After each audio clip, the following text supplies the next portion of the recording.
কেন আসছেন? আপনারা মানুষ একটাই বাসে আসছে কেন? আমার অনুমতি নিয়ে আসছো, বাসে আসছে কেন? এটা কি তোর জামাইয়ের বাসা?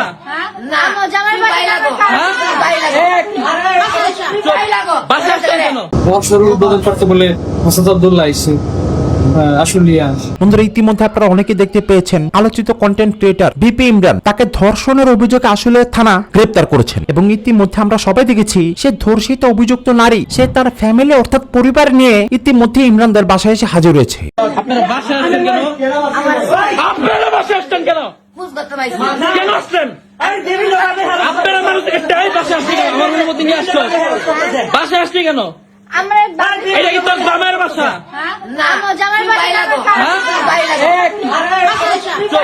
বাসে আসছে কেন? মামলা করবেন আমার নামে?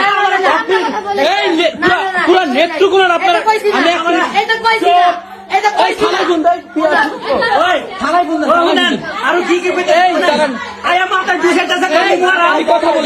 আপনারা আমার বাসা অনুমতি ছাড়া আসছেন কেন? বুঝাইতে আসছেন কেন?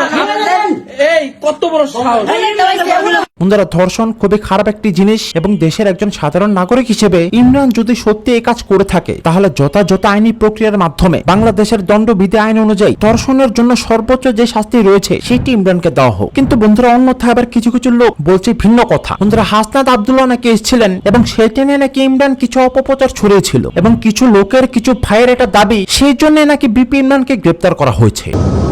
উদ্বোধন করতে বলে হাসান আব্দুল্লাহ আইসে আশুলিয়া হাব্বাস মার্কেটে উদ্বোধন করছে হাসান আব্দুল্লাহ বলে দাওয়াত করছে। মিথ্যা কথা বানানোর কারণে, মিথ্যা কথা বলার কারণে ইমরানের আজকে গ্রেপ্তার করা হয়েছে।